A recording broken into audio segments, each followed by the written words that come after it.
कि last episode में हमने देखा था कि चेनपिंग के दोस्त शियान को अब होश आ चुका है और उसे हील करने में मिस चेन ने उसकी काफी सारी मदद की थी। बस बदले में वो ये चाहती है कि चेनपिंग उसे उसके एंसेस्टर की ग्रेव तक लेके जाए। साथ ही साथ हमने ये भी देखा था कि सॉन जिनशिन चेनपिंग से बचपन से ही नफरत करता था, क्योंकि चेनपिंग अपने दुखों से समझौता करके वो हमेशा खुश रहा करता था। वहीं पर सॉन्ग जिनशिन के पास किसी चीज की कोई कमी नहीं, मगर फिर भी वो चेनपिंग जैसे खुशी से अपनी लाइफ स्पेंड नहीं कर पा रहा था।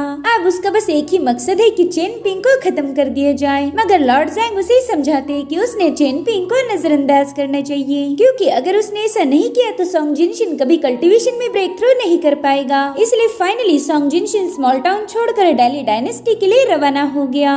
अब आगे तो ओपनिंग सीन में हम देखते कि चेनपिंग मिस चेन और उसके साथियों को लेकर माउंटेन्स में पहुंच गया था, जहां पर लूमा चाओ चेनपिंग की तारीफ करते हुए कहने लगा कि भाई तुझमें तो काफी ज्यादा स्टेमिना है, शायद इसी वजह से तू उस मंकी फेस मास्टर युआन को चैलेंज कर पाया। जिस पर चेनपिंग कहने लगा कि ना ऐसी कोई बात नहीं, दरअसल मैं बचपन से ही माउंटेन्स में हर्ब कलेक्ट करने आया करता था, इसीलिए मुझे माउंटेन्स क्लाइंब करने की आदत हो चुकी है। जिस पर लूमा चाओ कहने लगा भाई आगे चल के तू मेरे विंड एंड थंडर गार्डन जरूर आना, वहाँ तू जरूर से एक बेहतरीन सोर्ड कल्टीवेटर बनेगा। साथ ही साथ मैं तुझे सोर्ड पर सवार होकर फ्लाइंग करना भी सिखा दूंगा और फिर हम दोनों भाई मिलके उस मास्टर युआन के जिंगयांग माउंटेन पर चले जाएंगे। वहाँ हमें बस एक थंडरपुल सोर्ड फॉर्मेशन को एक्टिवेट करना है, फिर देखना वो जिंगयांग माउंटेन कैसे एक तिनके की तरह फिनिश हो जाता है। जिस पर निंग्याओ कहती कि लूमा चाओ तुम जितना बोल रहे हो जिंगयांग माउंटेन उतना भी कमजोर नहीं, और तुम जितना बता रहे हो तुम्हारा विंड एंड थंडर गार्डन उतना भी पावरफुल नहीं, इसीलिए इतनी बड़ी बड़ी बातें करके चेनपिंग का दिमाग खराब मत करो। जिस पर लूमा चाओ कहते हैं हाँ शायद तुम सही बोल रही हो,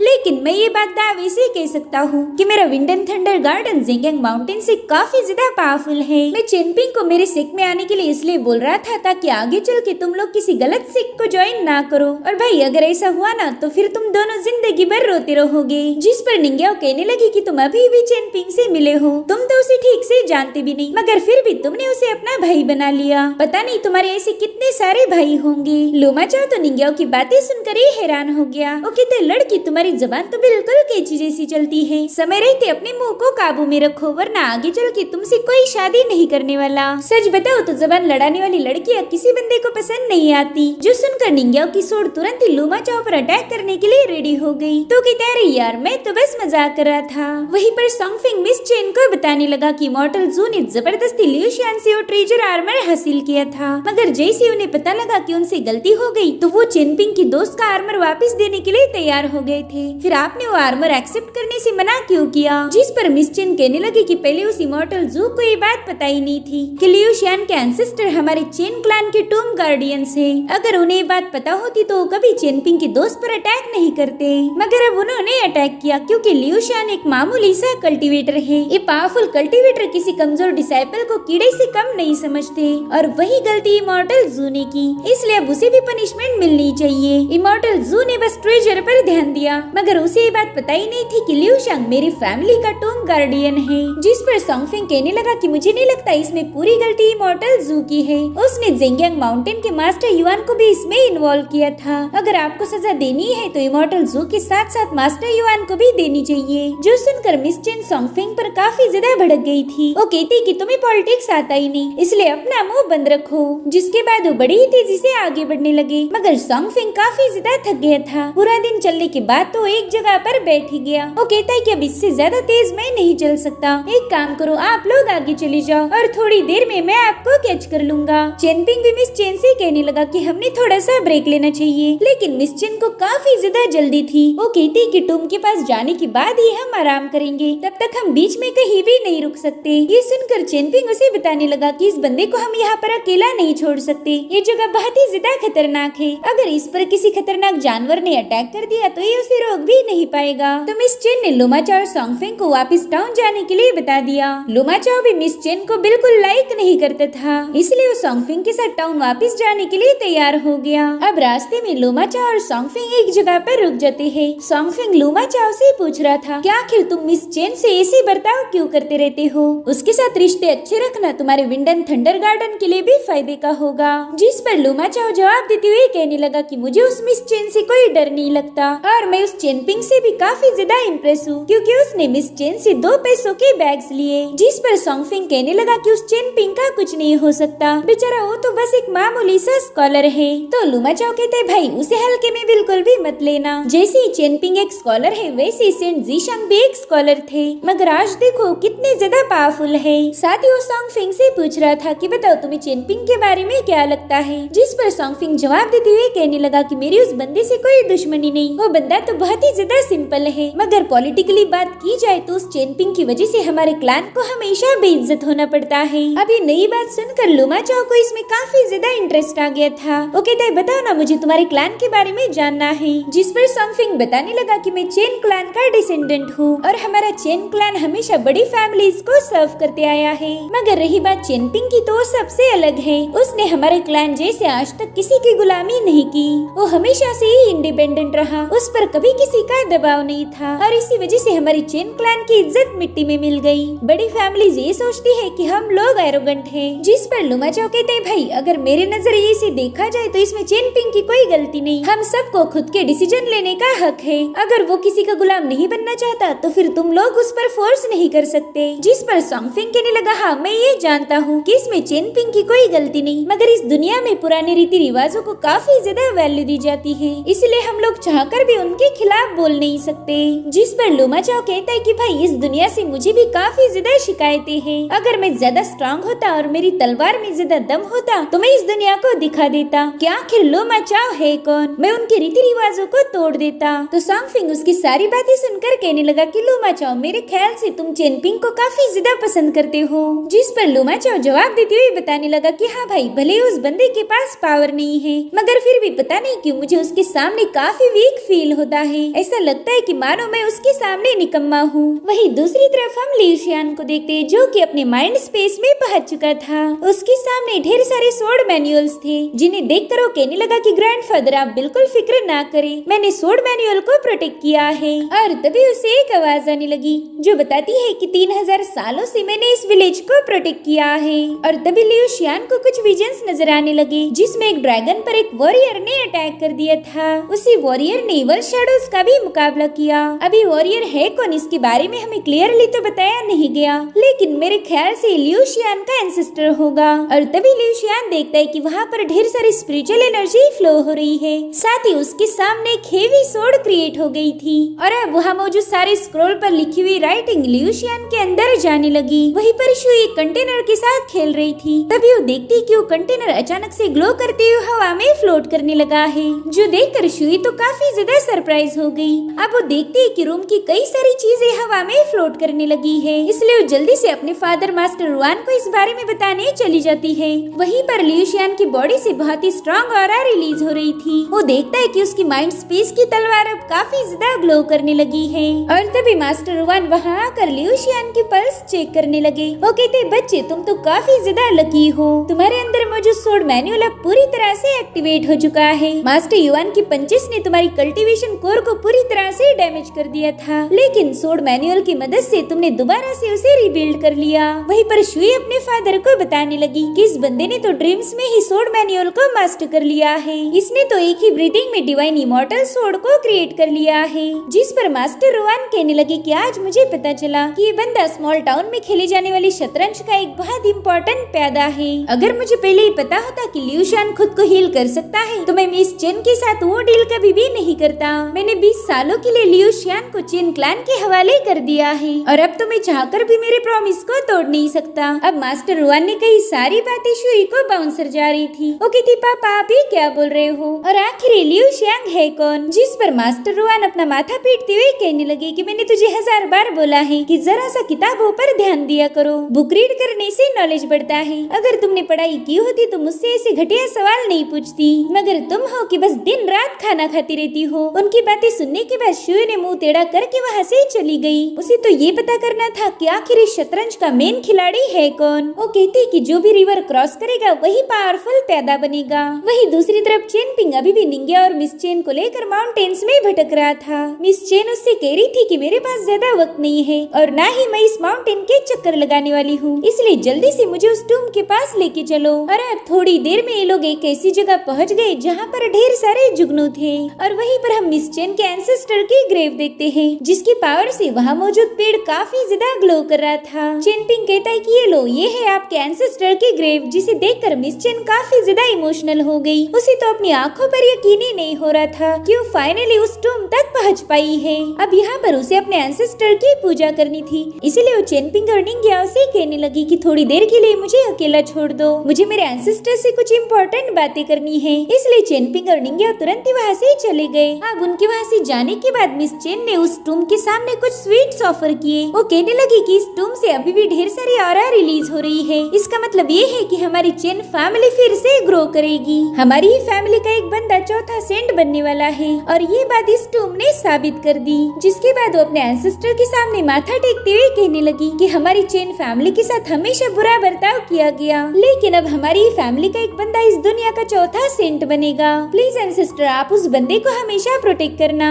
वही दूसरी तरफ निंग्याओ चेनपिंग से कह रही थी कि हमें तो यहाँ आने के लिए काफी ज्यादा देर लग गई। मैं जानती हूँ कि हम यहाँ पर काफी जल्दी आ सकते थे, लेकिन तुमने जानबूझकर एक लंबा रूट लिया, तो अब मुझे इसकी वजह बताओ। जिस पर चेनपिंग के तैरे निंग्याओ, तुम तो काफी ज्यादा स्मार्ट हो, मुझे लगा ही नहीं था कि तुम ये बात समझ जाओगी। तो निंग्याओ उसे अपनी सोर्ड से हिट करते हुए कहने लगी कि क्या तुम मुझे बेवकूफ समझते हो, मैं तुमसे 1000 गुना स्मार्ट हूँ। तो अब चेनपिंग उसे बताने लगा कि उस शॉर्टकट वाले रास्ते पर ढेर सारे ब्लैक स्टोन्स है। पिछली बार तुमने मुझे बताया था कि उन स्टोन्स को ड्रैगन स्लेइंग प्लेटफॉर्म कहा जाता है और वो काफी ज्यादा इम्पोर्टेंट है। तो मैं नहीं चाहता था कि मिस चेन की उन स्टोन्स पर नजर पड़े। अगर उन स्टोन्स को देखकर उसके दिल में लालच आ जाता तो। चेनपिंग की सारी बातें सुनकर निंग्याओ हंसने लगी। वो कहती है कि तुम सिर्फ दिखते भोले हो, लेकिन हो काफी ज्यादा स्मार्ट और साथ ही साथ तुम एक नंबर के कमीने भी हो। जिस पर चेनपिंग कहते हैं निंग्याओ, तुम तो बहुत ही ज्यादा मुंहफट हो, शायद इसी वजह से तुम्हारे ज्यादा दोस्त नहीं। जो सुनते ही निंग्याओ उसे मारने चली जाती है, मगर तभी उसका पाँव फिसल कर वो नीचे गिर गई। वहीं पर चेनपिंग उसे संभालने की कोशिश ही कर रहा था तो निंग्याओ तुरंत ही उससे दूर हट जाती है। वो तो अब सीधा चेनपिंग के साथ फाइट करने के लिए तैयार हो गई थी। तो उसका गुस्सा कम करने के लिए चेनपिंग उसे एक फ्रूट खाने के लिए देता है, जो देखकर निंग्याओ कहने लगी कि तुम ये फालतू फ्रूट देखकर मेरा गुस्सा कम नहीं कर सकते। तो चेनपिंग उसे बताने लगा कि ये फ्रूट काफी ज्यादा स्पेशल है, इन्हें खाकर ही मैं माउंटेन में सरवाइव कर पाता था। तो निंग्याओ उसकी बात मानते हुए तुरंत ही उस फ्रूट का एक बाइट खा लेती है और उस फ्रूट के खाने से निंग्याओ की पावर एक्टिवेट हो गई। वो समझ जाती है कि ये फ्रूट कोई ऑर्डिनरी फ्रूट्स नहीं है,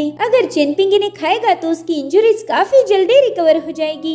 इसलिए निंग्याओ वापिस से वो फ्रूट चेनपिंग को दे देती है। वो कह रही थी कि ये फ्रूट मुझे बिल्कुल भी पसंद नहीं आया, इसलिए तुम्हें इसे खा लेना। तो चेनपिंग तुरंत ही उस फ्रूट को अपनी बास्केट में डाल देता है। निंग्याओ कहती कि अरे वाह, देखो तो तुमने ढेर सारे फ्रूट्स जमा किए हैं, तो बताओ ये फ्रूट तुम क्या मिस चेन को देने वाले हो? जिस पर चेनपिंग कहने लगा कि मिस चेन मेरी कोई रिश्तेदार नहीं, बल्कि ये फ्रूट तो मैं लियू शियान के लिए ले जाने वाला हूँ। और तभी निंग्याओ के दिमाग में एक खुरापती आइडिया आया। वो चेनपिंग से पूछने लगी कि बताओ अगर यहाँ पर शुई होती तो क्या तुम उसे भी ये फ्रूट ऑफर करते? जिस पर चेनपिंग कहता है क्यों नहीं, मैं उसे भी ये फ्रूट दे देता। तो निंग्याओ उसे एक दूसरा सवाल पूछने लगी। वो कहती बताओ अगर तुम्हारे पास सिर्फ 2 ही फ्रूट होते तो तुम वो किसे देते, मुझे या फिर शुई को? तो चेनपिंग उसे घबराते हुए पूछने लगा कि निंग्याओ मुझे बताओ कि आखिर बात क्या है, तुम्हारा चेहरा इतना गुस्से में क्यों दिख रहा है? तो निंग्याओ कहती है टॉपिक बदलने की कोशिश मत कर, जल्दी बताओ फ्रूट तो किसे देता? जिस पर चेनपिंग कहने लगा एक फ्रूट मैं तुम्हें देता और एक देता मैं शुई को। लेकिन निंग्याओ को अभी भी वो जवाब नहीं मिला था जिसकी उसे उम्मीद थी,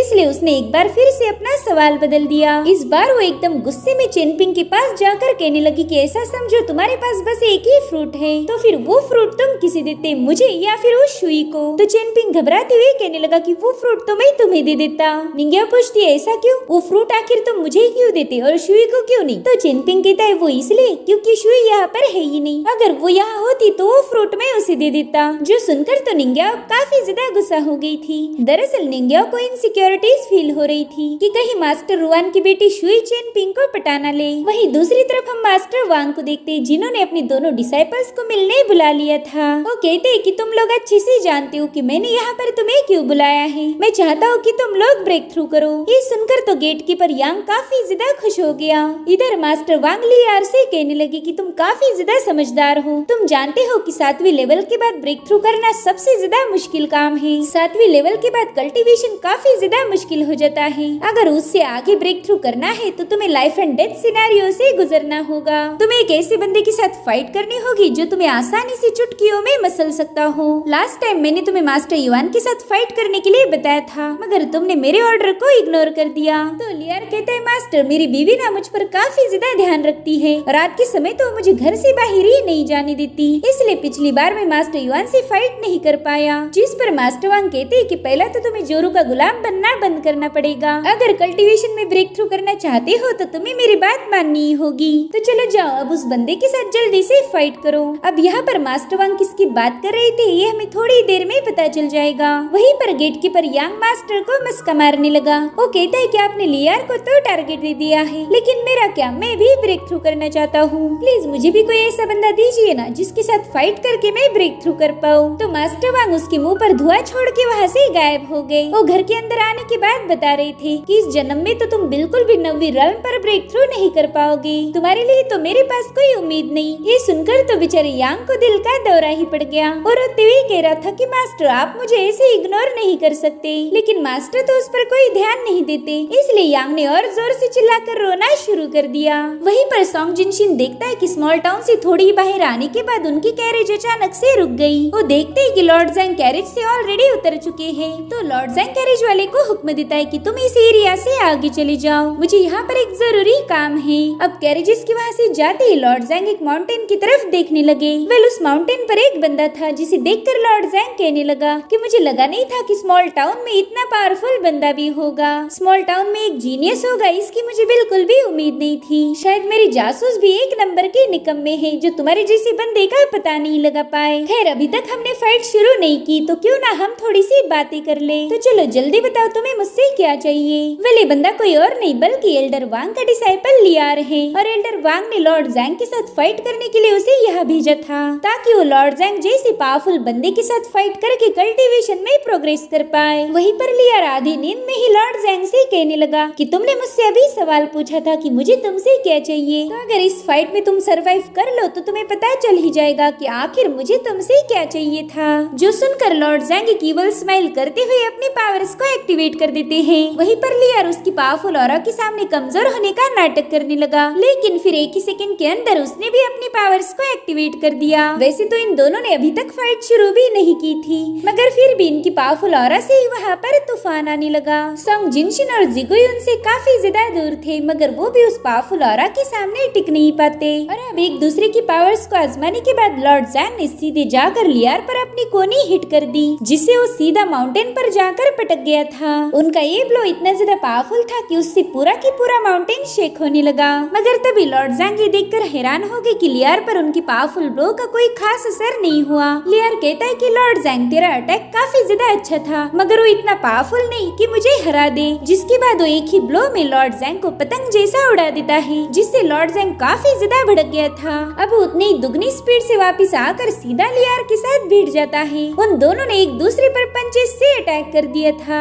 अब लॉर्ड जैंग उस पर कई सारे पंचेस हिट करते हुए कहने लगा कि मैं देखना चाहता हूँ कि आखिर तुझ में कितना दम है। वहीं पर लियार उसके हर एक पंच को रोक रहा था और उतने में ही लॉर्ड जैंग ने उसे एक जोरदार पंच हिट करते हुए जमीन की तरफ फेंक दिया। मगर उसी वक्त लियार उनकी तरफ बड़े बड़े रॉक से अटैक करना शुरू कर देता है, जिसे लॉर्ड जैंग ने आसानी से ब्रेक कर दिया। और फिर वो लियान पर ढेर सारे पंचेस हिट करते हुए उसे काफी पीछे ढकेल देते हैं। वो कहते कि शायद इतनी पावर्स तेरे लिए सही रहेगी। जिसके बाद उन्होंने हवा में जंप लगाते हुए लियार पर एक तगड़ा अटैक करने की कोशिश की, मगर लियार समय रहते उससे बच गया। हालांकि लॉर्ड जैंग के सेकंड अटैक से वो बच नहीं पाता और इस बार का पंच तो इतना ज्यादा स्ट्रॉन्ग था कि वहाँ की सारी जमीन ही उखड़ गई। और अब लॉर्ड जैंग लियार को माउंटेन पर चिपकाते हुए उस पर कई सारे पंचेस की बारिश कर रहे थे, मानो लियार को इंसान ना होकर पंचिंग बैग है। लॉर्ड जैंग कह रही थी कि बताओ अब तुम्हें इसमें मजा आ रहा है या नहीं, अगर नहीं आ रहा तो मैं अपने अटैक बढ़ा देता हूँ। और तभी अचानक से लियार ने उनका हाथ पकड़ लिया, साथ ही साथ उसने अपनी पावर्स को भी एक्टिवेट कर लिया था। और फिर वो पागलों जैसे हंसने लगा, जो देख लॉर्ड जैंग की आंखें तो फटी की फटी रह गई। उतने में ही लियार ने उसे एक जोरदार पंच हिट कर दिया, जिससे लॉर्ड जैंग पत्थरों को तोड़ते हुए पीछे ढकेले जा रहे थे। और तभी लियार ने आकर उनके पेट में एक जोरदार मुक्का मार दिया, जिससे तो लॉर्ड जैंग खून की उल्टियां उगलना शुरू कर देता है। वो अब बुरी तरह से घायल होकर क्लिफ से नीचे गिर गए थे, जो देख लियार कहते हैं चलो मेरा काम तो हो गया। अब वो आलस देते हुए वहाँ से जा ही रहा था कि तभी वहाँ पर तेज हवाएं बहने लगी। वे लो जबरदस्त औरा थी लॉर्ड जैंग की, जिसके बाद वो बड़े ही कूल अंदाज में लियार के सामने आकर कूद गए। लियार भी उन्हें देखकर थोड़ा सा सरप्राइज था। वो कहने लगा कि तुम काफी ज्यादा टैलेंटेड हो, मगर जीत का फैसला तो ऑलरेडी हो चुका है। अगर हम ऐसे ही फाइट को कंटिन्यू करते रहे तो फिर हम दोनों में से किसी एक की जान जरूर जाएगी। जिस पर लॉर्ड ज़ैंग गुस्से में हंसते हुए कहने लगे कि लॉर्ड ज़ैंग ने आज तक न जाने कितनी ही बैटल में खून की नदियां बहा दी, कितने ही लोग मेरे हाथों मारे जा चुके हैं और ये जंग तो मुझे पर्सनली काफी ज्यादा थ्रिलिंग लग रही, तो भला मैं इसमें पीछे कैसे हट सकता हूँ। चला जा, देखता हूँ कि तुझ में कितना दम है। और फिर लॉर्ड ज़ैंग हवा से भी तेज रफ्तार से लियार पर हमला कर देते हैं। वो न जाने कितने ही पहाड़ों को चीरते हुए फाइट कर रहे थे। अब तो उनके बैटल ने ग्रज का एक नया फॉर्म ले लिया था। फाइट करते करते ये दोनों बादलों में पहुंच गए। वहाँ पर भी लियार लॉर्ड ज़ैंग पर भारी पड़ गया। वो लॉर्ड ज़ैंग को घुमा घुमा के इधर उधर फेंके जा रहा था, मगर लॉर्ड ज़ैंग हार नहीं मानते और फिर उन दोनों ने एक दूसरे पर जोरदार पंच हिट कर दिया। मगर लियार बाजी मारते हुए लॉर्ड ज़ैंग को काफी दूर ढकेल देता है, जिसके बाद लियार ने उसे एक जबरदस्त लात मार दी, जिसके चलते लॉर्ड ज़ैंग और ऊपर उछल गए थे। और फिर लियार वहाँ आकर भी उसके पेट में एक जोरदार पंच हिट कर देता है। इस एक ही पावरफुल पंच में लॉर्ड ज़ैंग बादलों को चीरते हुए सीधा रिवर के बॉटम में जाकर पटक जाते हैं। वो बुरी तरह से घायल थे। तभी उन्हें अपनी पास में हुई बैटल के विजन्स आने लगे। वो कहने लगे कि मेरा मकसद साफ है, kill all the immortals, kill all the genius, और फिर उन्हीं की लाशों पर मैं मेरी डायनेस्टी की बुनियाद रखूंगा। और फिर लॉर्ड ज़ैंग ने अपनी आंखें खोली। उन्होंने अभी तक हार नहीं मानी थी। साथ ही साथ उनके आंखों से एक भयानक ऑरा रिलीज होने लगी। और इसी के साथ ये एपिसोड यहीं पर एंड हो जाता है। Thank you so much for watching. Bye bye, take care.